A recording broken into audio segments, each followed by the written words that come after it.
만나면 좋은 친구 MBC.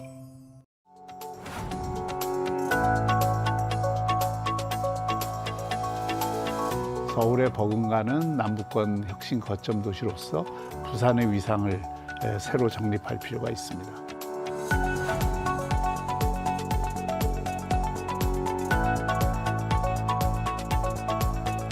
BUKTX라는 그걸 이제 조기에 구축하는 것이 지역 균형 발전이나 또 이 남부권 전체를 통합하는 메트로폴리탄 경제권을 만드는데 굉장히 중요한 수단입니다.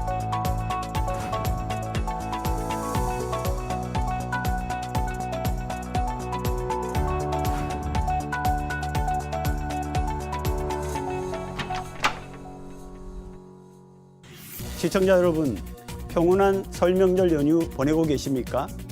지금 부산에 살고 계신 분도 계실 테고 명절을 맞아 고향 부산 찾으신 분도 계실 텐데 다시 태어나도 살고 싶은 도시 부산 맞습니까? 다시 태어나도 살고 싶은 도시 부산은 박형준 부산시장의 시정 목표인데 박 시장과 함께 설 명절 조금 늦은 신년 대담으로 오늘 시사 포커스인 시작합니다.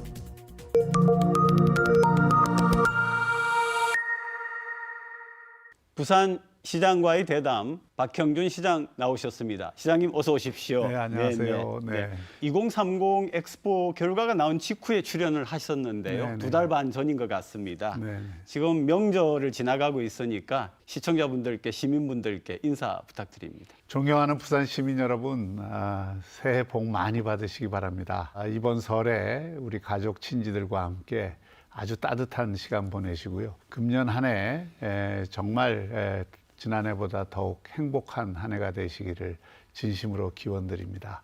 올 한 해 부산도 힘차게 우리 시민 여러분들과 함께 새로운 미래를 그려가겠습니다. 부산을 좀 도약 발전시키기 위해서 가장 최근에 이제 구체화되는 게 글로벌 허브 시티가 구체화되고 있고요.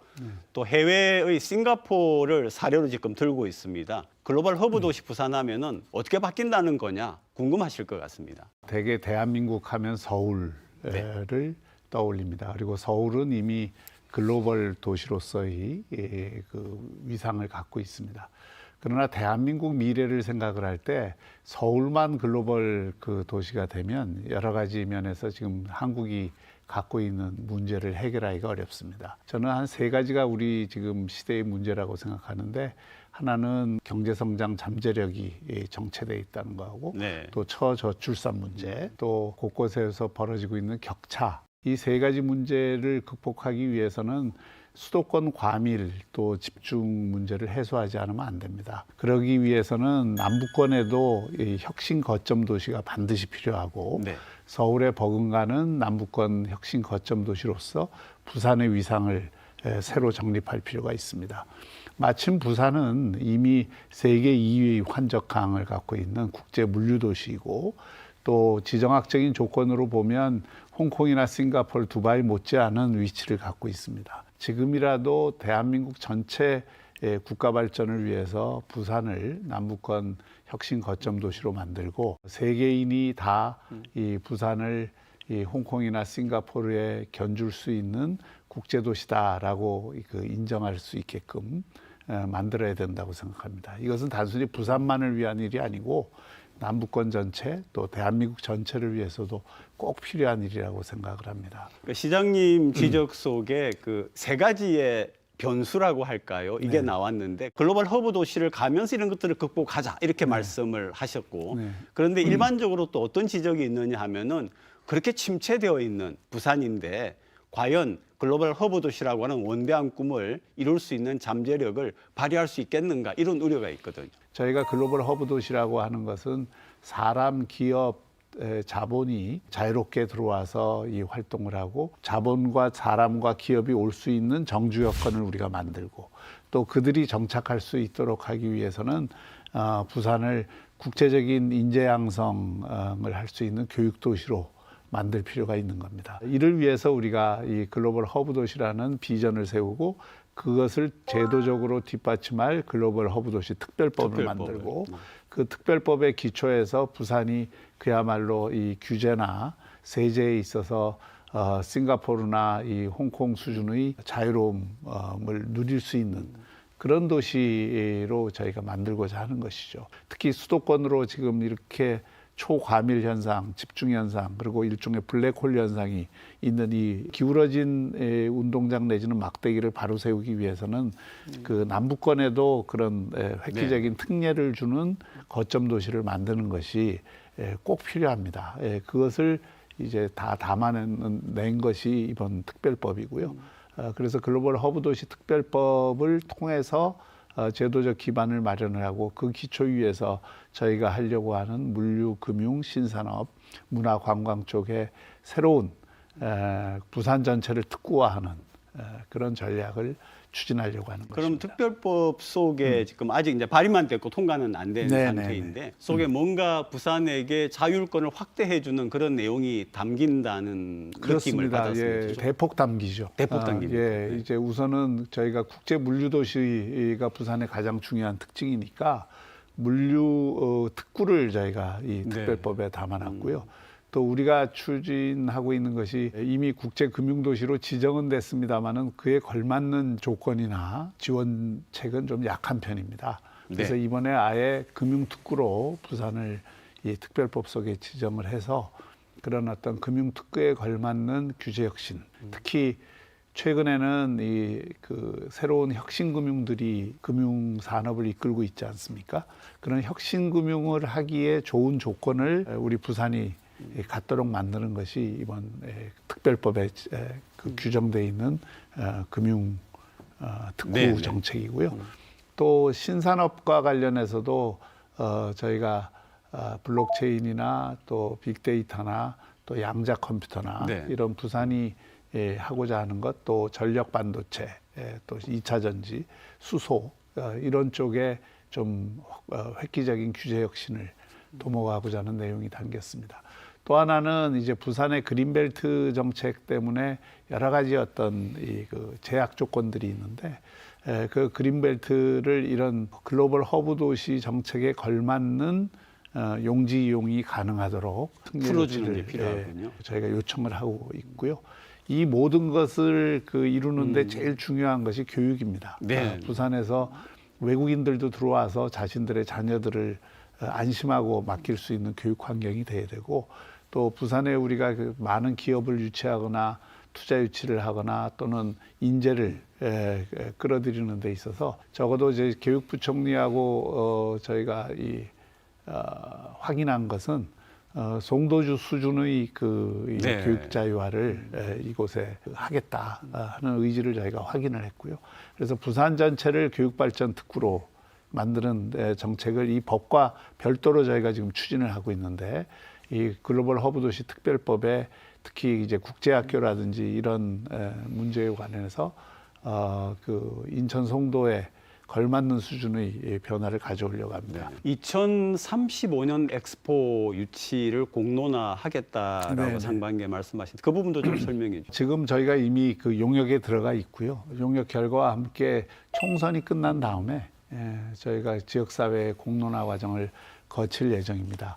여러 가지 좀 평가해야 될 부분이 있고 또 가능성을 그 점검을 해야 되는 부분들이 네. 있어서 그런 것들을 우리 시민사회 또 학계 또 언론과 함께 같이 의논을 해서 공론화 과정을 거칠 것입니다. 가덕 신공항 얘기도 또 궁금한 부분이 국토부가 이미 한계 건설을 사실상 이제 추진 중이고 현실화되어 가는데 시장님이 한 개 더 추가해야 된다라고는 발표를 하셨거든요. 그 저희가 가덕도 공항을 국제 거점 공항, 관문 공항으로 만들고 또 특히 물류 공항으로서 기능하게 하기 위해서는 활주로 하나 갖고는 좀 부족합니다. 김해 공항이 있지만 그 군사 공항으로 묶여 있는 측면들이 있어서 저희가 새 공항을 만드는 것이기 때문에 장기적으로 보면 활주로 하나 갖고는 안 되고 두 개로 되어야 합니다. 이 점은 이미 기본 계획 만들 때부터 활주로가 앞으로 하나 더 늘어날 것을 예상을 해서 그렇죠. 전체 그림을 그렇죠. 그려놨기 때문에 당장 활주로 두 개를 착공을 하자는 얘기는 아니고요. 저희가 이제 그 활주로를 하나를 갖는 가덕도 신공항을 건설이 추진이 되면서 그때 또 이제 여러 가지 항공 수요나 물류 수요를 감안을 할 때 저희가 보기에는 거의 완공과 더불어서 제2활주로 공사가 바로 시작이 돼야 되는 것 아닌가 이렇게 생각을 하고 있고 그 점을 이어서 추진을 하는 것이 우리의 비전입니다. 국토부는 일단 지금 건설을 추진하고 있고 약간 좀 선점하는 그런 차원에서 두 번째 활주로 얘기를 하신 게 아닌가. 네. 국토부와 협의는 없으신 거죠? 국토부도 그 점은 인정을 하고 있습니다. 수요가 늘어날 경우에 활주로를 하나 더 만들어야 된다는 데 대해서는 인정을 하고 있기 때문에 항공 수요를 계산하는데 대개 이제 기존의 정부가 하는 방식은 앞으로 미래 수요를 생각을 하기보다는 과거에 어땠느냐를 기준으로 항상 수요를 측정하거든요. 그래 놓으니까 사실은 부산 같은 경우 김해공항 수요도 2010년에 예측한 게 다 틀렸어요. 2020년에는 그 배 이상 수요가 늘어났습니다. 저희 입장에서 현장을 아는 저희 입장에서 보면 이 공항이 또 새로운 수요를 만들어 옵니다.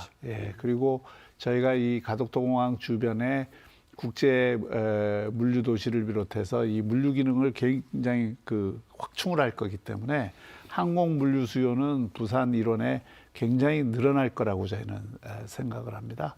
그렇게 되면 제2활주로 논의를 바로 시작하지 않을 수 없고 또 현실화될 수밖에 없습니다. 네.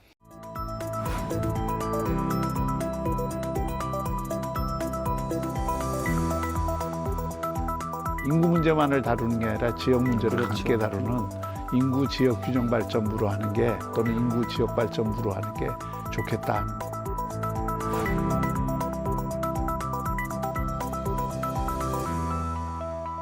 앞으로는 시민들이 요청하는 그런 15분 도시에 걸맞는 정책들을 전 구군에 확산을 할 예정입니다.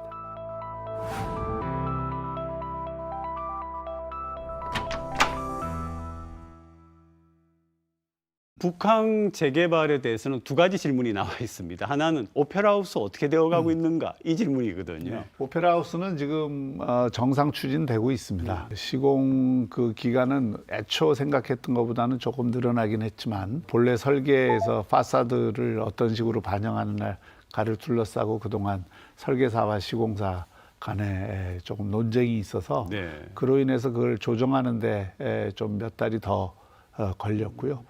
지금은 그 오페라하우스 시공사가 모든 책임을 지고 26년까지 완공을 하겠다는 그 계획을 갖고 추진을 하고 있고, 다만 이제 오페라하우스 건설 과정에서 늘어난 예산. 대해서 지금 부산항만공사가 그 개발 이익이 있거든요. 북한 개발을 통해서 얻은 이익을 이걸 어떻게 오페라하우스 그 늘어난 공사비 충당할 것인가, 이 점에 대해서 지금 해수부하고 부산시 항만공사 사이에 열심히 논의를 하고 있습니다. 좋은 결과가 있을 것입니다. 네, 그리고 이제 또 하나는 역시 그 2단계 개발인데요. 바로 최근까지도 계속 뉴스가 나오는 게 우리 부산시하고 해수부하고 부산항만공사가 뭔가 합의를 잘 해야 되고 또 거기에는 예산 문제도 달려 있는데 아직까지도 지금 합의가 안 되고 있다, 이렇게 얘기를 하거든요. 해수부하고 저희하고 항만공사 사이에 합의가 안 된 것은 아니고요. 저희는 이미 1차 컨소시움을 만들어서 협의체를 만들어서 참여를 이미 표방을 했고, 제일 중요한 문제는 지금 LH나 이 다른 민간 회사들이 참여하는 길이 열려야 됩니다. 그래야 그 전체 개발을 해야 되는데 최근에 건설 경기나 PF 사정이 별로 좋지 않잖아요. 그래서 망설이고 있는 상태입니다. 그래서 저희가 열심히 지금 설득을 하고 있고, 저희가 여러 가지 대안도 지금 함께 강구를 하고 있습니다. 전체를 다 개발하는 방법도 있고 단계적으로 개발을 하는 방법도 있고, 지금으로서는 어쨌든 그 민간 LH를 포함해서 민간에서 참여할 수 있도록 하는 것이 제일 중요하기 때문에 적극적으로 설득을 하는 과정이고요. 어쨌든 그 북한 2단계 개발은 어떤 형식으로 하든 정상 진행할 수 있도록 하겠습니다. 산업은행 이전은 언제쯤 완결될 것 같습니까? 그건 민주당 마음먹기 달려 있습니다. 그건 한마디로 말해서 법안 한 줄만 고치면 되는 거니까 총선 전까지는 아마 민주당이 안 해줄 것 같아요. 그래서 저희는 굉장히 그 부분에 대해서는 아쉬움과 유감을 표명하고 있는데, 총선 그 결과에 따라서 또 달라지긴 하겠습니다만은 이것은 민주당으로서도 명분이 없는 일이거든요. 이걸 반대하는 거는. 실제로 노무현 대통령이 그 금융중심지를 만들었고 그 금융중심지를 금융중심지답게 하려면 산업은행 같은 정책금융기관이 오는 게 가장 그렇죠. 네. 의미 있는 일이고 네. 효과도 큰 것입니다. 그래서 그 노무현 정신과 가치에 가장 부합하는 정책이라고 저는 생각합니다. 그래서 이것을 마냥 반대할 수는 없다고 생각을 하고요.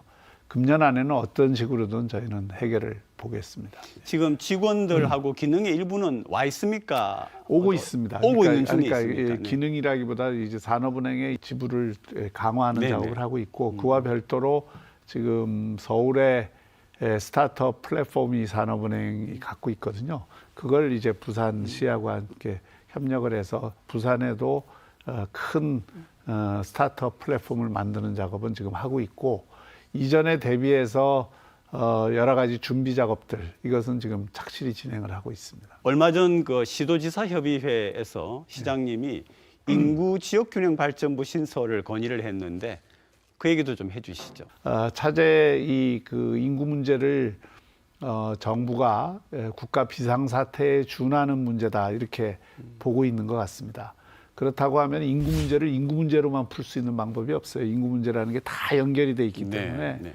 교육 문제하고도 연결돼 있고 경제 문제하고도 연결돼 있고 또 문화적인 문제하고도 연결돼 있지만 그 핵심 고리는 저는 지역 문제라고 생각합니다. 이게 지역 입장에서는 국비의 시비 매칭하기 바쁘지 자신이 주도적으로 이 지역 혁신을 네. 위해서 정책적 자원 동원을 하기가 어렵습니다.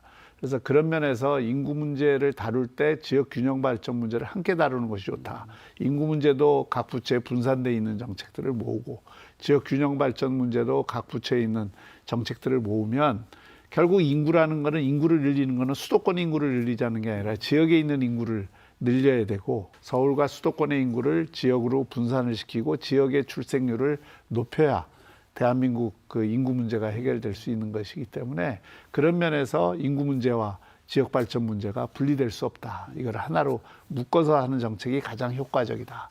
교육도 마찬가지입니다. 지금처럼 교육이 서울 그러면서 인서울 그렇죠. 모든 것으로 집중되는데 지역에서 청년들이 남아서 안정적인 그 여건 속에서 결혼하고 아이 낳고 이 못하거든요. 지역을 그런 매력 있는 곳으로 바꿔야 청년들이 결혼도 더 많이 하고 아이도 더 많이 가질 수 있는 것이거든요. 그런 모든 문제를 좀 총괄하는 부서가 필요하다고 저는 생각을 하고 그런 총괄 부서는 인구 문제만을 다루는 게 아니라 지역 문제를 그렇죠. 함께 다루는 인구 지역 균형 발전부로 하는 게 또는 인구 지역 발전부로 하는 게 좋겠다 하는 게 저의 생각이고 우리 시도지사들이 다 동의를 해 주었습니다. 그러면은 시장님이 제안했던 이 부처가 신설될 가능성이 높다라고 볼 수 있습니까?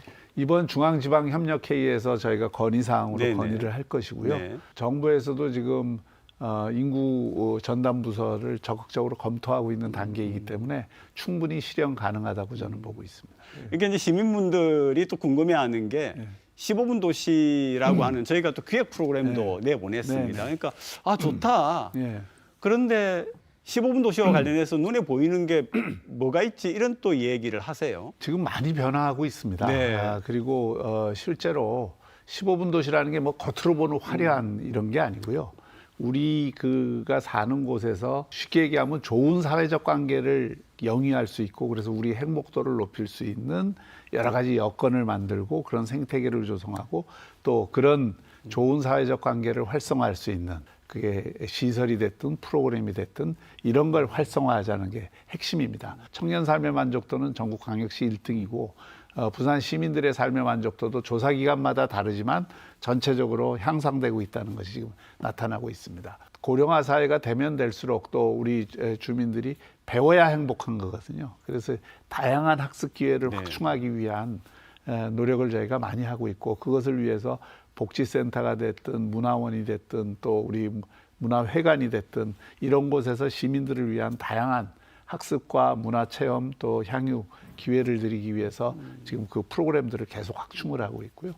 생활체육도 마찬가지입니다. 생활체육 천국도시라는 저희가 캐치프레이즈 하에 지금 다양한 생활 스포츠에 자기가 즐기고자 하는 운동을 좀 더 쉽게 또 돈 안 들이고 할 수 있도록 하는 그런 여건들을 만들기 위해서 노력을 하고 있습니다. 그래서 이런 것들이 이제 하루아침에 되는 게 아니고 쭉 쌓아가다 보면 어떤 순간에는 부산이 삶의 질이 굉장히 좋은 도시가 되는 겁니다. 그게 바로 우리 15분 도시가 지향하는 바이고, 많이 안 움직여도 자기 주변에서 그런 자기 건강을 지키고 문화 향유를 하고 학습을 할 수 있고 또 사람들과 만날 수 있는 이런 기회를 많이 드리는 게 15분 도시 정책이기 때문에 지금은 이제 시범 사업 중심으로 돼 있습니다만은 앞으로는 보텀업, 아래에서부터 위로 올리는 사업들을 금년에 시행을 합니다. 그래서 지금까지는 이게 뭐냐는 거를 보여드리기 위해서 시범사업 또는 앵커시설 중심으로 저희가 진행을 해왔다면 그건 그것대로 쭉 하지만 앞으로는 시민들이 요청하는 그런 15분 도시에 걸맞는 정책들을 전 구군에 확산을 할 예정입니다. 얘기하신 그 말씀 속에 부산 시민들의 부산에 대한 만족도, 네. 또 특히 이제 젊은이들도 만족도가 높다 했는데, 네. 저도 그 얘기 들었습니다. 네. MZ들도 부산 정말 살기 좋고 네. 살기에 충분하다. 네. 그런데 일자리가 없다.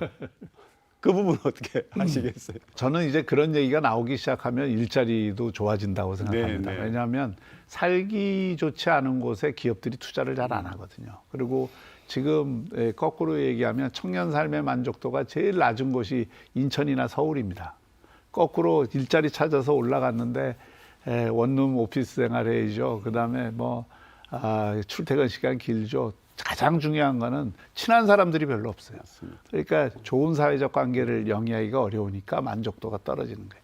오히려 부산에 남아있는 청년들이 좋은 자연 환경에서 익숙한 사회적 관계 속에서 자신들이 조금만 이제 좀 여기에 만족하겠다고 생각을 하고 찾아보면 부산이 정말 살기 좋은 도시입니다. 네. 그래서 이제 그런 것과 더불어서 우리가 이제 투자 유치나 기업 유치 이런 거를 더 많이 하기 위해서 글로벌 허브 도시 특별법을 만드는 것이고, 이미 투자 유치도 3년 전에 비해서 지금 10배 이상 늘었고 지금 기업 투자 유치도 계속 지금 늘어나고 있거든요.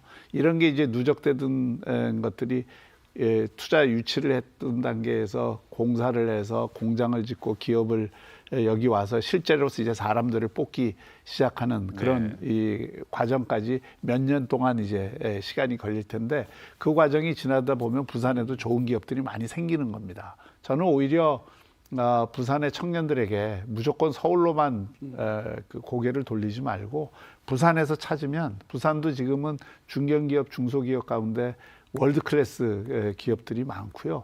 또 그 기업들이 주는 혜택이나 임금이 서울 못지 않습니다. 지금은 그 격차도 많이 줄었어요. 대기업하고. 또 오히려 그런 데에서 자기 발전을 도모하기는 더 큰 기회가 열릴 수도 있습니다. 그래서 부산에 계신 우리 청년들이 너무 바깥을만을 보리지 말고 부산 안에서도 좀 찾아보시기를 권유드리고, 또 우리 부산시가 열심히 매칭을 하도록 하겠습니다. 시장님 임기가 한 2년 반 정도 남은 걸로 알고 있습니다. 앞으로 특별히 중점을 두고 나갈 부분하고요. 그다음에 오늘 나오셨으니까 또 시장님이 우리 시청자분들, 시민들께 마무리 인사까지 좀 해주시죠. 우리가 엑스포 유치를 통해서 이루려고 했던 꿈이 부산을 글로벌 허브 도시로 만드는 것이었습니다.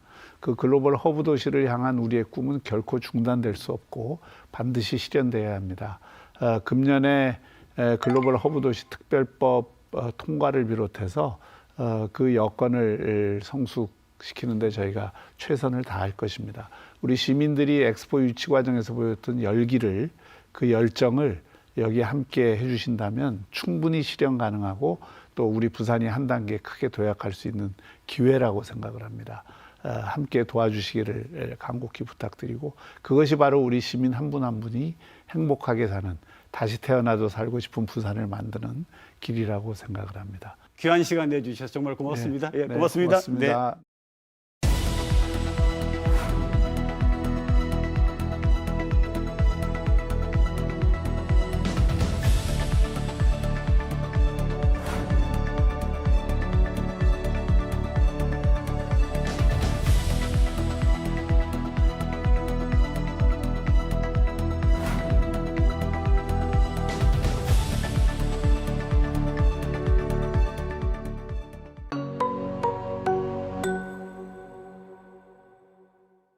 한 주간 주요 뉴스를 분석해드리는 유센 이슈. 오늘도 부산시의회 이준호 의원, 서지원 의원 두 분 함께합니다. 어서 오십시오. 정부가 의과대학 정원을 2,000명 더 확대하기로 했습니다.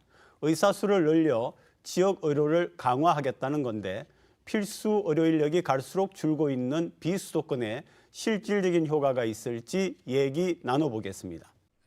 정부가 2025학년도 입시부터 의과대학 정원을 2,000명 더 늘리기로 했습니다. 20년 가까이 3,058명으로 유지해온 의대 정원을 65%가량 확대하겠다는 겁니다. 특히 늘어나는 정원을 비수도권 의대에 집중 배치하겠다고 밝혔습니다. 지역 의사제 도입도 추진합니다. 늘어나는 의대 입학 정원의 대학별 배정은 비수도권 의과대학을 중심으로 집중 배정한다는 원칙 하에 부산 인구 1,000명당 의사 수는 2.5명으로 서울보다 1명 부족하고 광주, 대구, 대전보다도 적습니다.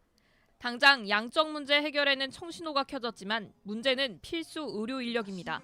올해 부산대학교 병원에서 외과와 흉부외과를 지원할 레지던트는 단 1명도 없고 부산의 산부인과 중점병원들도 의료진 수급 어려움 등을 이유로 분만 진료를 중단하기로 했습니다.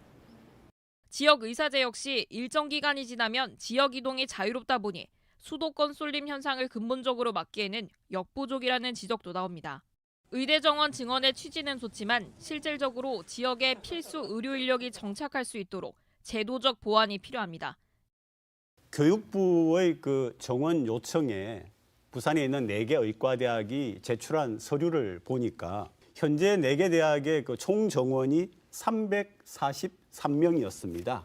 그런데 이제 대학별로 최소 490여 명, 그리고 많게는 530여 명으로까지 부산에 있는 의과대 정원이 늘어나는 걸로 예상이 되고 있습니다. 어떻게 보십니까? 지역 같은 경우는 필수 의료 인력을 포함을 해서 절대적인 의료 인력이 부족하다라는 지점은 함께 맞닥뜨리고 있습니다. 고령화가 심각해지고 있는 상황에서 의료 수요는 늘어날 수밖에 없고 이에 따라서 절대 수가 부족하다라는 것이 이제 정부의 판단으로 보입니다. 그래서 2025년부터 2,000명씩 이제 증원을 하게 되면 5년간 10,000명 정도가 충원이 되고요. 거기에서 필수 의료 인력 패키지라고 해서 5,000명을 더 추가하겠다라는 의견으로 15,000명을 확보하겠다라고는 했습니다. 그러니까 정부는 의사 수를 늘려서 공급이 늘어나면 이제 수요를 이제 초과를 하게 되면서 기피과로 인력이 좀 흘러갈 것이다라고 판단을 하고 있는 것 같아요. 다만 관건은 의사 수를 늘리는 것뿐만이 아니라 필수 의료로 가느냐뿐만 아니라 지역에 남느냐가 가장 중요한 부분입니다. OECD 국가 중에서 멕시코가 인구 1,000명당 2.5명의 의사를 보유하고 있고요. 네네. 우리나라가 2.6명을 보유하고 있습니다. OECD 평균은 3.7명입니다. 우리보다 의사 숫자가 작은 국가는 멕시코뿐인데 여기서도 통계 함정이 존재합니다. 네. 우리나라는 한의사라는 특이한 제도가 있잖아요. 그래서 한의사 분들을 제외하면은 사실은 우리가 OECD 국가 중에 멕시코보다 아래에 있는 최저 의사 보유국이라는 겁니다. 그래서 국민들을 조금 더 의료상 보호를 하기 위해서 우리가 의사 충원은 반드시 필요한 영역이다. 이것에는 동의하고요. 우리나라가 심각한 저출산을 겪고 있고 인구가 많이 줄고 있습니다. 그리고 의사 수가 늘어나면 지금의 빈약한 건보 재정이 또 조금 더 악화될 수 있는 그런 우려가 되는 지점도 있습니다. 그래서 저는 취지도 존중하고 또 반드시 해야 하지만 이 증원 규모는 좀 생각한 것보다는 조금 많았다라고 좀 이렇게 평론하고 싶습니다. 그리고 지역 인재 전형이라고 하는 게 이번에 이야기가 나오고 있지만 사실은 이미 시행이 되고 있더라고요. 지방 고교 출신인, 그러니까 부산으로 따지면 부산에 있는 의대로 진학을 하게 되는 경우는 부산의 고교 출신이 나와야 하면은, 한다라는 조건이 붙는 것입니다. 부산에 있는 고등학교의 출신 학생들에게만 이 혜택이 적용이 되는 거라서 어떻게 보면 지방 고교 의대 지망생들이 이제 최대 수혜자가 될 수 있을 것으로 보이는데요. 이제 말씀하신 것처럼 정원 자체의 의대 정원이 확대가 되면 분명 부산에 있는 고등학생들은 의대로의 진학이 조금 더 수월해지겠지요. 이제 TO가 좀 더 늘어나게 되니까요. 그러니까 의대를 증원을 해주게 된다라고 하면 지방의대의 교육 여건 해소가 함께 이루어져야 된다라는 점, 해부학이나 생리학에 대한 양질의 교수가 공급이 될 수 있는 점들이 포함이 되어야 합니다. 더해서 의사뿐만 아니라 간호사와 간호조무사 또 이제 물리치료사와 같은 증원도 함께 검토가 되어야 하는데 약간은 섬세한 접근이 더 필요하지 않나라고 생각합니다. 그리고 지역 인재 전형에 대해서도 사실은 저는 늘려가는 것에 대해서는 공감합니다. 하지만 지역 인재 확대도 사실은 우려되는 지점이 조금은 있습니다.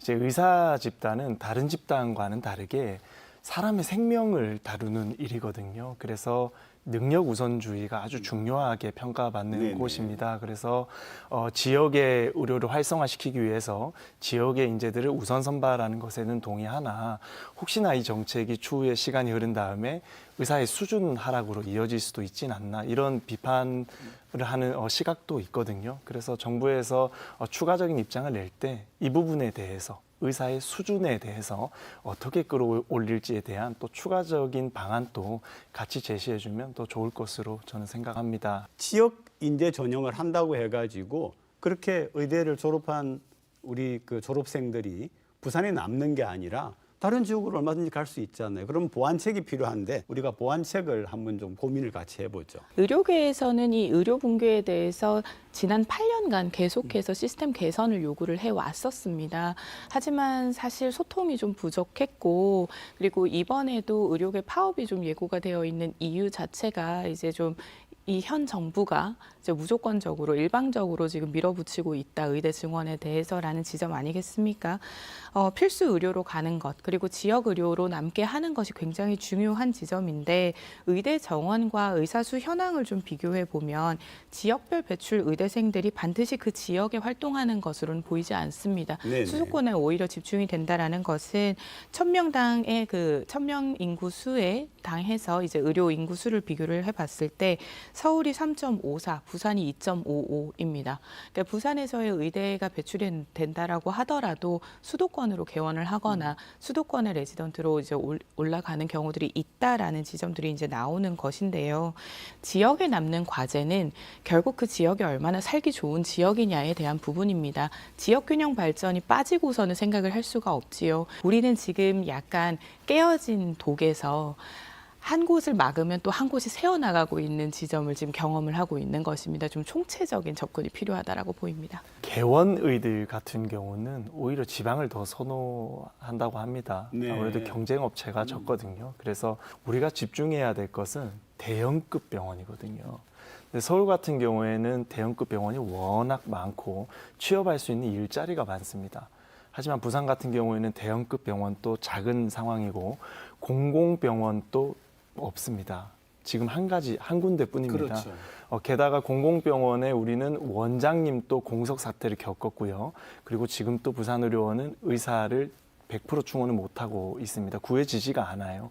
근데 왜 그러냐 하면은 공공병원 의사 임금의 현실화를 못했기 때문이에요. 네. 지금 우리 부산의료원 같은 경우 의사 선생님들이 자꾸 이직을 하는 게 우리가 제대로 된 의사의 임금을 드리지 못하고 있거든요. 그래서 우리가 이 법제화를 조금 풀어야 됩니다. 공공의료의 영역에서도 그에 맞는 페이를 드리고 좋은 의료진을 모실 수 있는 이 문화가 선행되어야지만 자꾸 서울이나 수도권으로 이탈하는 그런 의사의 수를 우리가 방어해낼 수 있을 것이다라고 저는 봅니다.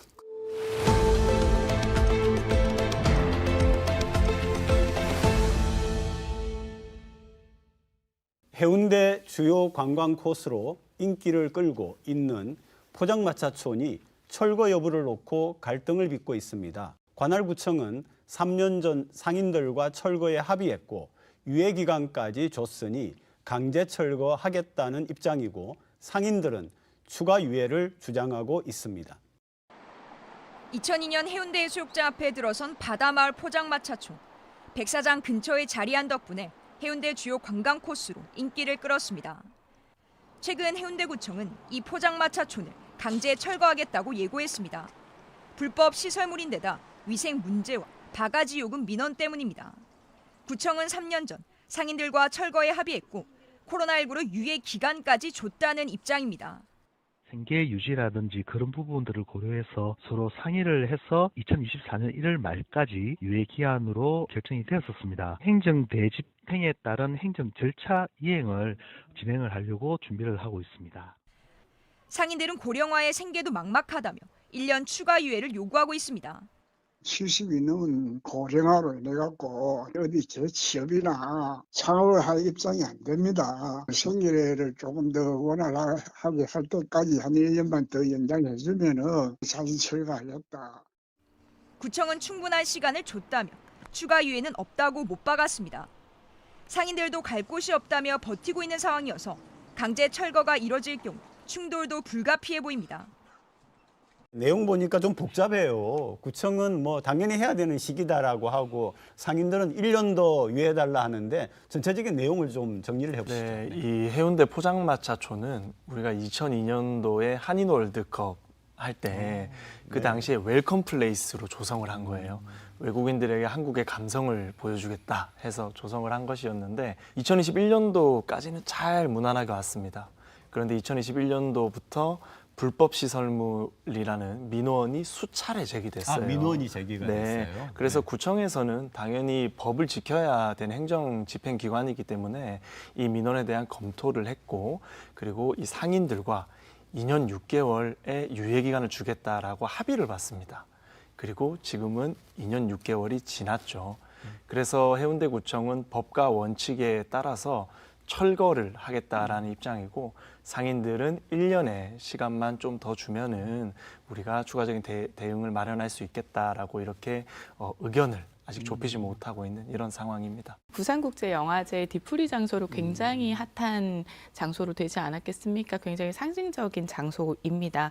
국내외 연예인들이 영화제를 마치고 나서 뒤풀이를 하는 장소라고 해서 굉장히 이슈를 좀 몰던 곳인데, 이제 불법 시설물이라는 것과 그다음에 식품위생법 위반이라는 그러한 민원들을 받게 되면서 행정 절차가 이루어졌습니다. 단지 그냥 철거 유예 기간을 구는 통보를 하고 상인에는 받아서 준비를 하는 것이 아니라 좀 상생할 수 있는 다른 방안을 좀 찾았으면 어땠나라는 아쉬움은 분명히 존재합니다. 그러면 지금 얘기하신 것처럼 그 공간이 굉장히 부산의 상징성을 띠고 있는 역사적인 공간인데 다른 아이디어가 있어야 되는 거 아닐까요? 최근에 사실은 FIT라고 해서 이제 Free Individual Traveler라고 해서 이제 개인 관광이 좀 특화되고 있는 시대거든요. 젊은 층은 특히 감성을 좀 찾으러 많이 다니는 곳이라 해운대구가 관광 특구인 만큼 이 광경과 이 광장을 뭐 팝업 스토어 형태로 해서 포차촌으로 다시 만들 수도 있는 것이고, 어느 정도 구에서 관리할 수 있는 행정 관리가 가능한 범위로 좀 좁혀서 만들 수도 있었을 텐데, 그냥 이렇게 주차장이나 공원으로 간다라는 건 좀 상상력의 한계를 가지는 것 같아서 아쉽습니다. 네, 이게 상상력의 한계라기보다는 해운대가 주차장이 많이 부족합니다. 사실은 해운대 해수욕장이 부산을 대표하는 관광지이기 때문에 주차장을 확보해서 시민들과 관광객들에게 불편을 덜어드리는 것은 행정가로서 당연히 먼저 고려해야 될 것이고요. 그리고 공원 같은 경우도 사실은 저 공간이 그냥 걷기만 해도 이쁜 공간이거든요. 그래서 시민 참여형 공원으로 조금 조성해 나가는 계획도 있는 것으로 알고 있습니다.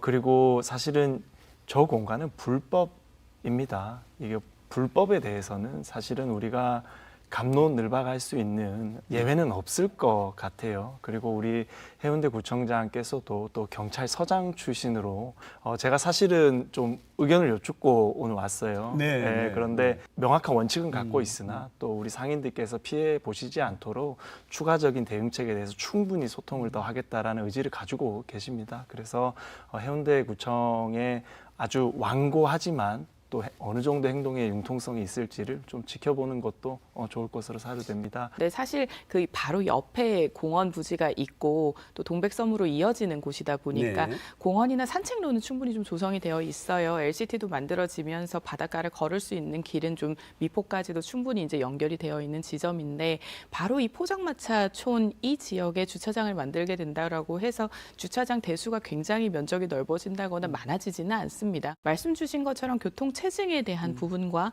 주차에 대한 부분은 행정에서 지금 이제 구청사가 신청사로 옮겨지게 되면 그 부지를 활용할 수도 있을 것이고, 네네. 제가 그냥 강조를 드리고 싶은 것은 바로 이곳이 부산의 특색, 부산의 명물 중에 한 곳이다. 사실상 해운대의 역사와 전통을 담고 있는 곳이죠. 그러니까 우리가 부산이라는 곳이 관광도시라는 것을 계속 자랑하고 있고 해운대가 관광특구라는 지점을 좀 강조를 한다면 부산만의 명물, 부산만의 이색 장소를 그냥 이렇게 행정적인 것만 앞세우면서 없애버리는 것보다는 상생할 수 있는 건 충분히 고민할 수 있지 않나라는 안타까움은 분명히 존재한다라는 것을 강조드립니다. 해운대구청에서 뭐 주차장을 하겠다, 공원을 하겠다 발표한 것이 아닙니다. 일단은 행정 대집행을 하고 나면은 A부터 플랜 B, 플랜 C까지 다각도로 놓고 검토를 해보는 또 과정을 거치게 될 겁니다. 그래서 당장 또 우리 이 방송을 보신 시민들께서 해운대구청에서 뭐 주차장을 짓는다, 뭐 이렇게 해석하실 수도 있으니까 구청 측에서는 아직까지는 정확한 계획을 발표한 것은 아니다라는 것을 먼저 말씀드리고 싶고요. 지금 공원을 하겠다, 주차장을 하겠다라는 거에 대한 계획도 발표하지 못할 정도로 1년 동안 아무런 준비를 하지 않았다라는 것이 되기 때문에요. 지금부터 철거를 하고 준비를 하겠다가 아니라 그 전에 상인회와 좀 적극 소통하고 그 준비를 했었어야 된다라는 지점에 대해서도 안타깝다라는 말씀을 드립니다. 인천의 주민등록 인구가 사상 처음으로 300만 명을 넘어섰습니다. 2035년이면 가파른 감소세를 보이고 있는 부산 인구를 인천이 넘어설 걸로 보입니다. 이 부분에 대해서 우리가 그림을 준비를 했습니다. 그림 한번 먼저 같이 보시죠. 부산과 인천의 인구 변화 추이인데요. 작년 12월에 두 도시 간의 격차가 30만 명으로 좁혀졌고요. 현재의 여러 가지 인구 통계에 따르면은 2035년이 되면 역전이 되어서 제2도시라고 하는 이름을 뺏기거나 무색해지게 된다. 이제 이런 그림입니다. 이렇게 역전된 이유가 뭡니까? 특광역시 중에서 이렇게 300만을 돌파한 곳이 이제 부산에 이어서 인천이 세 번째가 되었습니다. 제가 분석했을 때는 가장 첫 번째로는 주택 정책에 대한 부분으로 보입니다. 지금 인천 같은 경우는 전출입 유동 인구가 굉장히 많아졌고 또 외국인이 증가한 것도 이 인구 증가의 요인으로 지금 작용을 하는데요. 인천 서구 같은 경우는 청라국제도시 그리고 검단 신도시와 같이 이렇게 굉장히 많은 신도시 개발도 있었지만 수도권 중에서 가장 저렴한 주택을 보유하고 있습니다. 평당 1,713만 원이라고 해요. 그러니까 서울 같은 경우가 평당 3,508만 원, 경기가 1,867만 원인 것에 비하면은 수도권 중에서 가장 저렴하고 거리가 좀 있긴 합니다만 지하철이나 광역버스로 서울까지 왔다 갔다가 가능합니다. 그러니까 서울의 생활권을 가질 수 있는 곳이면서 주택은 굉장히 저렴하고 또 신도시이다 보니 새로운 시설들이 함께 좀 개발이 되면서 어느 정도 거주 환경까지도 좀 마련이 된 부분이 지금 이렇게 인구 증가에 좀 영향을 미치지 않았나 싶고요. 부산과 인천을 같은 선상에 놓고 비교하는 것 자체가 말이 안 됩니다. 왜냐하면요, 우리나라에서 인구 감소가 가장 심각한 두 도시가 서울과 부산입니다. 이 대도시들은요, 팽창하게 되면 그 외곽 도시로 인구와 산업이 분산됩니다. 인천이라는 도시는 물론 광역시지만 서울과 수도권역으로 묶이는 서울과 아주 인접한 도시거든요. 서울이 1,000만이 넘어가니까 산업과 더 좋은 주거 환경을 찾아서 인천으로 떠난 개념으로 봐야 되는 것이고, 우리 부산 같은 경우도 부산이 팽창하니까 주변에 있는 도시들, 창원이나 양산이나 김해가 매우 비대해졌잖아요. 그래서 우리 부산은 대도시로서 내어줘야 되는 입장에 있는 도시고, 인천은 서울이라는 대도시로부터 받아가야 되는 입장입니다. 그래서 이 두 도시를 동일선상에 놓고 단순 인구 척도만으로 이 도시의 성장과 하락을 평가하는 것은 저는 좀 무리가 있다라고 봅니다. 자, 그런데 우리 부산시도 그렇고 부산의 정치권도 그렇고 이런 문제에 대해서 항상 수도권 집중 때문이다. 또 이제 지역 불균형 때문이다라고만 말을 하는데 이렇게 남 탓만 하는 게 옳은 겁니까, 이게? 우리 부산은 지역 내 총생산뿐만 아니라 1인당 지역 총소득, 개인 소득, 그리고 부채액 이 모든 것들이 인천보다 낮습니다. 부산이 거의 최하위 수준이거든요. 네. 경제 지표만 따져봤을 때도 우리 부산은 지금 지표 개선이 심각한 곳이 굉장히 많습니다. 경제 지표가 최악인 수준인데 지금 부산시는 또 계속해서 먼 그림을 그리고 있거든요. 글로벌 허브 도시라는 부분이 중장기적으로는 분명히 필요한 비전이지요. 다만 지금 당장에 올해가 끝날 때쯤 경제 지표 개선을 얼마나 이룰 것인지, 즉 우리가 먼 미래를 위해서 오늘을 버틸 힘을 얼마나 기를 것인지에 대한 부분을 통해서 전출입 유동 인구조차도 우리 부산이 끌어올 수 있어야 하고, 자연 인구 증감도 우리 부산이 증가하는 추이로 바꿀 수 있는 그러한 목표들이 단기와 중장기가 함께 필요한 상황입니다. 부산시가 이런 정책을 쓴다라고 하는 느낌은 있습니다. 그런데 그게 구체적으로 뭔지를 잘 모르겠고요. 두 번째는 과연 효과가 있었느냐 하는 그런 것도 우리가 한번 따져볼 필요가 있을 것 같습니다.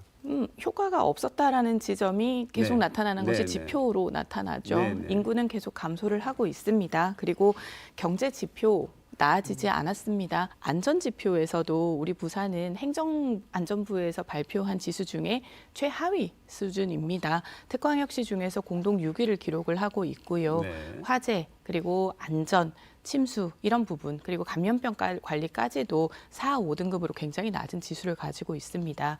특히 지금 부산 같은 경우는 개인 부채 같은 경우에서도 전국 전체 부동산에 대한 부분에서의 부채가 는 부분은 있었음에도 불구하고 부산이 부채액도 굉장히 많은데 소득이 낮습니다. 네. 그 말은 결과적으로 금리와 이자 부담 때문에 내수에서 돌 수 있는 돈이 적다라는 부분으로 되거든요. 그러면 우리 부산은 실질적으로 얼마나 우리 부산 시민들의 삶을 좀 높일 수 있는 경제 분야에 대해서 집중하고 있느냐를 묻지 않을 수가 없고요. 하지만 거기에 대한 정책은 지금까지 나오고 있지는 않습니다. 이번 지방선거가 끝나고 박형준 시장이 부산을 이렇게 차고 나간 지 이제 2년 됐습니다. 가덕신공항이 2년 만에 지어지는 것도 아니고 글로벌 허브 특별법이 2년 안에 시행돼서 다 조성이 끝나는 것도 아닙니다. 모든 정책이라는 것은, 그것도 거시적인 아주 큰 아젠더들은 시간이라는 게 필요해요. 이런 식으로 자꾸 1년 단위, 2년 단위로 비판하기 시작하면 결국에는 시정이 원만하게 돌아가지 않습니다. 그래서 저는 박형준 시장이 이렇게 던진 이런 큰 좋은 아젠더들을 우리가 좀 믿고 기다려주면 분명히 부산이 더 좋은 미래를 가질 수 있을 거라고 확신하고 지금 있습니다. 이 의원님 얘기하시는 거는 장기적으로 효과가 올 수 있는 그런 정책들을 추진 중에 있으니까 조금 기다려보는 게 옳다. 중장기 이렇게 목표는 분명히 네, 필요합니다. 네. 글로벌 허브 도시로 가는 부분은 전 적극 공감하고요. 굉장히 센스 있게 세련되게 풀어내고 계신다고 생각합니다. 다만 단기 지표들이 계속 악화가 되는 것이 중첩이 되는데 이것이 하루아침에 개선되지 않거든요. 우리 부산은 당장의 물가에 대한 부분에서의 민생의 고충과 그리고 일자리에 대한 부분과 그리고 이 실업률에 대해서 계속해서 이탈하는 이 인구에 대해서 어떻게 챙겨 나갈 것인가, 이 부산의 내수 경제를 어떻게 성장시킬까에 대한 부분도 박형준 시장님이라면 함께 고민을 충분히 할 수 있을 것이라고 생각합니다. 두 분이 시의원 일을 하고 계시잖아요. 부산시를 위해서 막중한 일을 하고 계신데, 자, 부산의 인구 문제를 위해서 어떤 정책 혹은 어떤 그 생각, 어떤 말씀을 좀 해주시겠어요? 저는 부산이랑 경남이 빨리 통합을 해야 된다라고 생각합니다. 부산의 산업만으로 우리가 내부적으로 해결할 것이 아니고 경남에 뛰어난 도시들이 많습니다. 뭐 가령 창원이라든지 또 저 용원 지역에도 아주 좋은 산업단지들이 있고요. 또 양산, 김해, 우리가 수용하면 시너지를 낼 수 있는 이런 산업분들이 너무 많습니다. 그리고 면적도 넓어지게 되고 또 젊은 인구들도 많이 수용해 갈 수 있는 중소도시들이 많죠. 그래서 저는 우리가 부산 경남 행정 통합을 좀 서둘러서 좀 새로운 바람, 정말 새로운 시작을 한번 해보는 것이 좀 시대적인 과제다라고 봅니다. 저는 기초부터 튼튼히라고 하겠습니다. 네. 지금 있는 자원들에 대한 제대로 된 활용이 필요하고 있는 자원들을 잘 지키는 것도 중요합니다.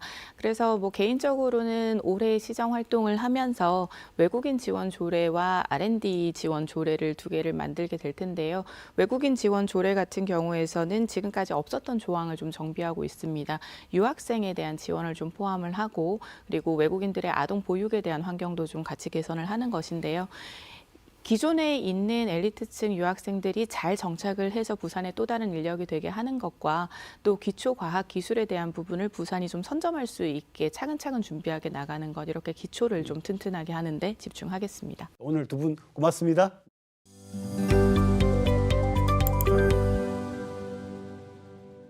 부산시와 서울대병원 중입자 가속기 추진단이 기장군 동남권 방사선 의과학단지에 조성된 중입자 치료센터의 증축과 구조 변경 공사에 착수했습니다. 중입자 가속기는 암세포만 집중적으로 파괴하는 의료기기로 지역에서는 최초로 오는 2027년 부산에서 가동됩니다. 지난해 영도구 스쿨존에서 초등학생을 숨지게 한 제조업체 대표가 항소심에서도 실형을 선고받았습니다. 법원은 면허 없이 지게차를 운전해 사망사고를 일으켰고 유족도 엄벌을 요구하고 있다며 업체 대표 등의 항소를 모두 기각했습니다. 지난 1일 부산에서 발생한 첫 번째 홍역 환자의 역학조사 결과 해외 방문 이력이 있는 또 다른 확진자와 접촉했던 것으로 확인됐습니다. 또 해당 접촉자도 홍역 양성 판정과 함께 첫 번째 환자와 동일한 홍역 유전자형을 가진 것으로 확인됐다고 밝혔습니다. 한국공항공사 부산본부는 설 연휴 기간 김해공항 이용객 수는 21만 8천 명으로 지난해보다 21% 늘어날 것으로 예측했습니다. 설 연휴 김해공항을 오가는 항공 편수는 1,311편으로 공사는 이 기간 승객 편의를 위해 특별 교통대책반을 운영합니다. 장인화 현 부산상공회의소 회장이 지역 경제계가 단합된 모습을 보여야 한다며 화합의 초석을 마련하기 위해 차기 회장 선거에 불출마한다고 밝혔습니다. 이에 따라 차기 부산상위 회장은 양재생 은산해운항공 회장이 단독 후보 자격으로 합의 추대될 전망입니다. 올해 부산대 병원에는 외과, 흉부외과를 지원한 레지던트가 단 한 명도 없고 부산의 산부인과 중점병원들은 분만 진료를 중단하고 있습니다. 이처럼 지역 의료 체계가 무너지고 있는 상황에서 발표된 의대 정원 확대, 정부의 발표대로 지역 필수 의료 인력 충원에 도움이 되어야 할 겁니다. 아파도 제대로 치료받을 수 없는 도시, 과연 부산시정 목표대로 다시 태어나도 살고 싶을까요? 남은 설 명절 연휴 잘 보내시고 저희는 다음 주 이 시간 다시 찾아뵙겠습니다. 고맙습니다. No, I'm not colorblind. I know the world is black and white.